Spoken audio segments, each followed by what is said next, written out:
Kami dari kelompok 10. Sebelumnya, perkenalkan nama saya Naila Daraziza. Nama saya Zakia Sabrina, nama saya Rosman Syafir Zanakia. Kami ingin menjelaskan tentang Kesultanan Goa Talo. Berikut videonya.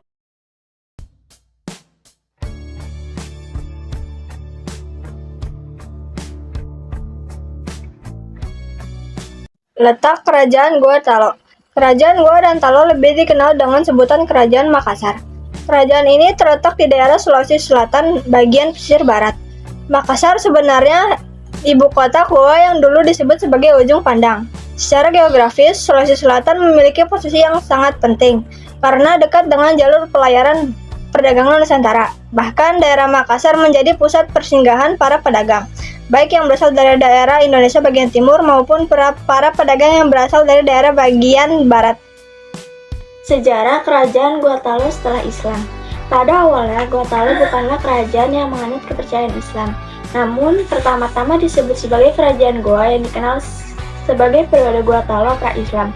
Pada perkembangannya, Kerajaan Goa Talo terpecah menjadi dua kekuasaan ketika terjadinya perang saudara antara kedua anak Tonatangkalopi 1420 sampai 1445 Masehi. Putra-putranya yang bernama Batara Goa dan Karengloreri Sero saling berseteru merebut jabatan Raja Goa. Kendati kalah, Karenglo akhirnya mendirikan kerajaan sendiri dengan nama Talo.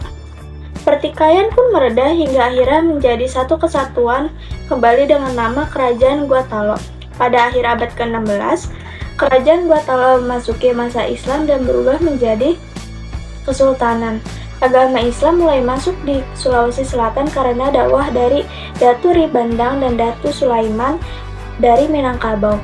Penguasa Goa Talo pertama yang memeluk Islam adalah I Manggarai Daeng Mandrabia 1593 sampai 1639 Masehi dengan gelar Sultan Alauddin I.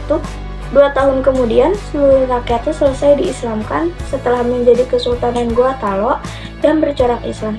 Rakyatnya sangat terikat pada norma adat yang didasarkan pada ajaran Islam. Sumber bukti Kerajaan Goa. Sumber bukti Kerajaan Goa dimulai dari berdirinya Kerajaan Goa, struktur birokrasi Kerajaan Goa sebelum Islam, dan proses Islamisasi Kerajaan Goa. Pengertian lontara bilang adalah salah satu jenis lontara yang digunakan oleh masyarakat Sulawesi Selatan, khususnya Kerajaan Goa. Di dalamnya termuat catatan atau kronologi peristiwa tertentu seperti pelantikan, perjalanan, kunjungan, perjanjian, pemecatan, peperangan, kelahiran, kematian, perceraian, perkawinan raja dan keluarganya dan aparat lainnya dalam kerajaan, serta beberapa kejadian penting lainnya yang tidak menyangkut kepada raja dan keluarganya. Raja-raja Kerajaan Goa Talo. Raja yang pertama memerintah di Kerajaan Goa Talo bernama Tumanurung Baihena, atau putri yang turun dari Kayanga. Tumanurung pertama kali memerintah di Goa pada tahun 1320 hingga 1345. Pada akhir abad ke-16, Kerajaan Goa Talo memasuki masa Islam dan berubah menjadi kesultanan. Raja Kesultanan Goa Talo pertama kali memeluk Islam adalah satu Manggarai Daeng Marabia atau 1593 sampai 1639 dengan gelar Sultan Alanuddin I. Yang ketiga ada Sultan Hasanuddin yang dikenal sebagai ayam jantan dari timur. Kerajaan Makassar mencapai puncak kejayaannya. Keberhasilan dalam mengelola perdagangan di Indonesia Timur menjadikan Makassar sebagai pusat ekonomi yang kuat. Yang terakhir ada Sultan Muhammad Abdul Qadir, Raja Goa terakhir dan menjadi Bupati pertama Kabupaten Goa saat bergabung menjadi bagian Negara Kesatuan Republik Indonesia. Peristiwa penting Kerajaan Goa Talo. 1. Penyatuan dua kerajaan kembar. Pada masa ini terjadi penyatuan dua kerajaan kembar, yaitu Kerajaan Goa dan Kerajaan Talo. Penyatuan ini bahkan masuk ke dalam 4 peristiwa sejarah di Sulawesi Selatan. Kedua, Perjanjian Bongaya. Kerajaan Goa yang sangat kuat membuat VOC terhalang untuk menguasai seluruh wilayah Sulawesi Selatan. Perjanjian ini memiliki dampak signifikan terhadap wilayah tersebut. Yang ketiga, perlawanan Sultan Hasanuddin kepada VOC. Saat Sultan Hasanuddin memerintah, terjadi perlawanan sengit melawan VOC yang melakukan monopoli perdagangan rempah-rempah dari Kepulauan Maluku. Keruntuhan Kerajaan Goa Talo. 1. Politik adu domba Belanda VOC dengan ambisi perdagangannya menggunakan strategi adu domba untuk memecah belah kerajaan-kerajaan di Nusantara. Di Goa Talo, mereka berhasil memicu perselisihan internal antara Goa dan Talo, serta dengan kerajaan-kerajaan tetangga seperti Bona. 2. Perjanjian Bongaya yang membelenggu. Goa Talo dipaksa menandatangani perjanjian Bongaya yang sangat merugikan.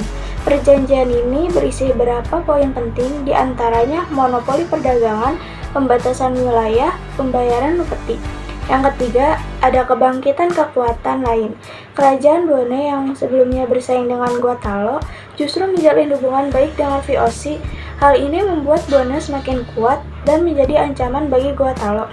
Yang keempat, faktor internal. Selain faktor eksternal, Goa Talo juga mengalami beberapa masalah internal yang memperburuk keadaannya, di antaranya adalah perebutan kekuasaan, korupsi, dan pemberontakan rakyat.